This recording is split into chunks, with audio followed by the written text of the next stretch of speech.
അച്ഛനും അമ്മയും എന്നെ വീട്ടിൽ വരെ കല്യാണത്തിന് നിർബന്ധിക്കുന്നുണ്ട്. അച്ഛൻ്റെയും അമ്മയുടെയും മുമ്പിൽ ഞാൻ കുറേ പിടിച്ചു നിൽക്കാൻ ശ്രമിക്കുന്നുണ്ട്. ഇനി അതിന് പറ്റുമെന്ന് എനിക്ക് തോന്നുന്നില്ല അമ്മേ. രേണുകയുടെ അമ്മയോട് പ്രദീപ് അത് പറയുമ്പോൾ അവരുടെ കണ്ണുകൾ നിറഞ്ഞു. രേണുക മരിച്ചിട്ട് വർഷം ഒന്ന് കഴിയുന്നതിന് മുമ്പ് തന്നെ മോൻ്റെ വീട്ടുകാർക്ക് എന്താ മോനെ കല്യാണം കഴിപ്പിക്കാൻ ഇത്ര തിടുക്കം? എൻ്റെ മോളുടെ ചിതയുടെ ചൂടാറിയിട്ട് പോലുമില്ല. അതുമല്ല, ഇനി വരുന്നവൾ എൻ്റെ രേണുകയുടെ മോളെ നല്ലതുപോലെ നോക്കുമെന്ന് എന്താ ഉറപ്പ്? മോളുള്ളതുകൊണ്ടാണ് വീട്ടുകാർ എന്നെ കല്യാണത്തിന് നിർബന്ധിക്കുന്നത്. അവർക്കും വയസ്സായതുകൊണ്ട് കുഞ്ഞിനെ നോക്കുന്നതിൽ പരിമിതികളുണ്ടല്ലോ. അവർക്ക് രേണുകയുടെ മോളെ നോക്കാൻ ബുദ്ധിമുട്ടുണ്ടെങ്കിൽ ഇങ്ങോട്ട് കൊണ്ടുവിട്ടു. ഞാനും മീനാക്ഷിയും അവളെ പൊന്നുപോലെ നോക്കിക്കോളാം. അതിന് എൻ്റെ അച്ഛനും അമ്മയും സമ്മതിക്കില്ല അമ്മേ. ഞാനും സമ്മതിക്കില്ല. രേണുക പ്രസവിച്ചത് എൻ്റെ കുഞ്ഞിനെയല്ലേ. എൻ്റെ മോളെ കാണാതെ ഞാൻ എങ്ങനെ ജീവിക്കും? പിന്നെ ഞാൻ ജോലിക്ക് പോയി കഴിഞ്ഞാൽ അവളെ നോക്കാൻ ആരെങ്കിലും വേണം. ഒരു ജോലിക്കാരിയെ നിർത്താൻ എൻ്റെ അമ്മ സമ്മതിക്കുന്നില്ല. ഞാൻ കല്യാണം കഴിക്കണമെന്ന് തന്നെയാണ് നിർബന്ധിക്കുന്നത്. പ്രദീപ് വിഷമത്തോടെ പറഞ്ഞു. അച്ഛനും അമ്മയും മോനെ കല്യാണം കഴിക്കാൻ നിർബന്ധിക്കുന്നുവെങ്കിൽ മോനോട് ഞാനൊരു കാര്യം ചോദിക്കട്ടെ? അമ്മയ്ക്ക് എന്നോട് എന്ത് വേണമെങ്കിലും ചോദിക്കാമല്ലോ. രേണുകയുടെ അനിയത്തി മീനാക്ഷി കല്യാണം കഴിക്കാൻ നിനക്കിഷ്ടമാണോ? അവൾ നിന്റെ ഭാര്യയായ അവളുടെ ചേച്ചിയുടെ കുഞ്ഞിനെ സ്വന്തം കുഞ്ഞിനെ പോലെ തന്നെ മീനാക്ഷി നോക്കിക്കോളും. നിനക്ക് ഈ ബന്ധത്തിന് സമ്മതമാണെങ്കിൽ നമുക്കത് നോക്കാം. പ്രദീപ് ഞെട്ടലോടെ രേണുകയുടെ അമ്മയെ നോക്കി.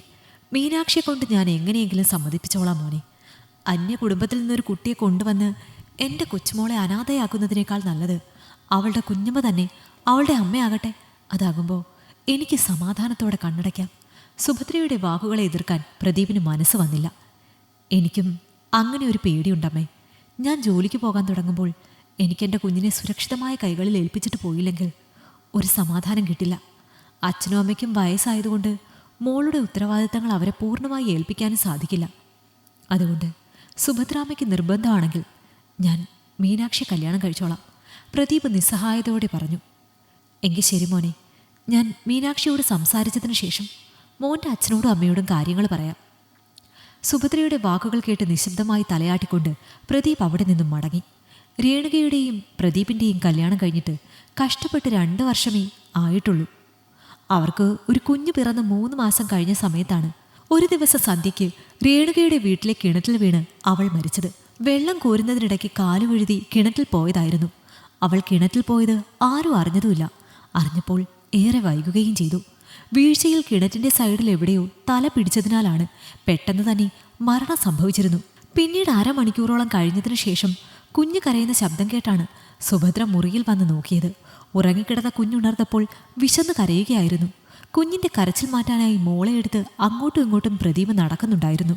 സുഭദ്ര കണ്ടപ്പോൾ രേണുക എവിടെയാണെന്ന് അവൻ ചോദിച്ചപ്പോഴാണ് അവൾ അവിടെയില്ലെന്ന കാര്യം സുഭദ്ര അറിയുന്നത്. രേണുക അടുക്കളയിലെങ്ങാണോ ആയിരിക്കുമെന്ന് പ്രദീപും വിചാരിച്ചു. പിന്നെ അന്വേഷിച്ചപ്പോഴാണ് കിണറ്റിൽ നിന്നും അവളുടെ ബോഡി കണ്ടെത്തുന്നത്. രേണുക മരിച്ചിട്ട് ഇപ്പോൾ 6 മാസം കഴിഞ്ഞു. അവരുടെ കുഞ്ഞിന് 9 മാസമായി. കുട്ടിയെ നോക്കാൻ വേണ്ടി ഓഫീസിൽ നിന്നും ലീവ് എടുത്തിരിക്കുകയാണ് പ്രദീപ്. അവൻ പഞ്ചായത്ത് ഓഫീസിൽ ക്ലർക്കാണ്. പ്രദീപുമായുള്ള വിവാഹക്കാര്യം സുഭദ്ര മീനാക്ഷിയോട് പറഞ്ഞപ്പോൾ അവൾ എതിർക്കുമെന്നാണ് അവർ വിചാരിച്ചത്. എന്നാൽ യാതൊരു എതിർപ്പും പ്രകടിപ്പിക്കാതെ മീനാക്ഷി ആ കല്യാണത്തിന് സമ്മതിച്ചു. ചേച്ചിയുടെ കുഞ്ഞിനെ ഓർത്താണ് അവൾ അതിന് സമ്മതിച്ചതെന്ന് വിചാരിച്ചു. പ്രദീപിൻ്റെ വീട്ടുകാർക്കും എതിർപ്പുകളൊന്നും ഉണ്ടായിരുന്നില്ല. അല്ലെങ്കിലും അവർക്കെല്ലാവർക്കും ഇഷ്ടം വെളുത്തു തുടുത്ത മീനാക്ഷിയായിരുന്നു. രേണുകയ്ക്ക് അല്പം നിറം കുറവായിരുന്നു. നിറമില്ലാത്തതിൻ്റെ പേരിൽ അമ്മായിയമ്മയിൽ നിന്ന് ഒരുപാട് കുത്തുവാക്കുകൾ അവൾ സഹിച്ചിട്ടുണ്ട്. അങ്ങനെ ആഡംബരമൊന്നുമില്ലാതെ പ്രദീപിൻ്റെയും മീനാക്ഷിയുടെയും വിവാഹം കഴിഞ്ഞു. രേണുക ജീവിച്ചിരുന്ന സമയത്ത് പ്രദീപും മീനാക്ഷിയും ചേട്ടനെയും അനിയത്തിയെയും പോലെ ആയിരുന്നു. എന്നാൽ രേണുകയുടെ മരണശേഷം ഇരുവരും തമ്മിൽ പിന്നെ മിണ്ടിയിട്ടില്ല. വിവാഹം കഴിഞ്ഞ ആദ്യ രാത്രി പ്രദീപിൻ്റെ വീട്ടിലായിരുന്നു മീനാക്ഷി. കുഞ്ഞിനെ ഉറക്കിക്കിടത്തിയതിനു ശേഷം അവളും ഉറങ്ങാനായി തുടങ്ങുമ്പോഴാണ് പ്രദീപ് അല്പം മദ്യപിച്ചുകൊണ്ട് മുറിയിലേക്ക് കടന്നു വന്നത്. മുറിയിലേക്ക് വന്ന പ്രദീപിൽ നിന്നും മദ്യത്തിൻ്റെ രൂക്ഷഗന്ധം അടിച്ചതും മീനാക്ഷി മുഖം ചുളിച്ചുകൊണ്ട് അവനെ നോക്കി. ഇതുവരെ കാണാത്ത ഒരു ഭാവമായിരുന്നു അവൻ്റെ മുഖത്ത് അപ്പോൾ അവൾക്ക് കാണാൻ കഴിഞ്ഞത്. റൂം അടച്ച് കുറ്റിയിട്ടതിനു ശേഷം പ്രദീപ് മെല്ലെ അവൾക്ക് നേരെ ചുവടുകൾ വെച്ചു. ഒരു കോട്ടൺ സാരിയായിരുന്നു അവളുടെ വേഷം. അവൻ അവളെ അടിമുടി വീക്ഷിച്ചു. നല്ല പച്ചക്കരിമ്പാണല്ലോ നീ. എത്ര നാളായി നിന്നെ ഞാൻ മോഹിക്കുന്നുണ്ടെന്ന് അറിയാമോ? ഇപ്പോഴാ സൗകര്യത്തിന് നിന്നെ എൻ്റെ കയ്യിൽ കിട്ടിയത്. ഇന്നു മുതൽ നീ എനിക്ക് മാത്രം സ്വന്തമാണ് മീനാക്ഷി. കടഞ്ഞെടുത്തതുപോലെയുള്ള നിന്റെ ഈ ശരീരം ഞാൻ ഇന്ന് ശരിയാക്കും. അല്പം ഉയർന്നു നിൽക്കുന്ന അവളുടെ മാറിടങ്ങളിലേക്ക് അവൻ ആർത്തിയോടെ നോക്കി. താൻ പറഞ്ഞത് കേട്ട് മീനാക്ഷി വിറയ്ക്കുമെന്ന് കരുതിയെങ്കിലും അവളുടെ മുഖത്ത് പ്രത്യേകിച്ച് ഒരു ഭാവവ്യത്യാസവും ഉണ്ടായില്ല. മീനാക്ഷി, നിന്റെ ചേച്ചിയേക്കാൾ നീ സുന്ദരിയാണ്. നിന്റെ ചേച്ചിയുടെ മരണശേഷം നീ കുളിക്കുന്ന വീഡിയോ കണ്ടാണ് ഞാൻ ഇത്ര നാളും എൻ്റെ വികാരങ്ങൾ അടക്കി പിടിച്ചിരുന്നത്. അന്ന് തൊട്ട് ഞാൻ മനസ്സിൽ എണ്ണി എണ്ണി ഈ ദിവസത്തിനായി കാത്തിരിക്കുകയായിരുന്നു.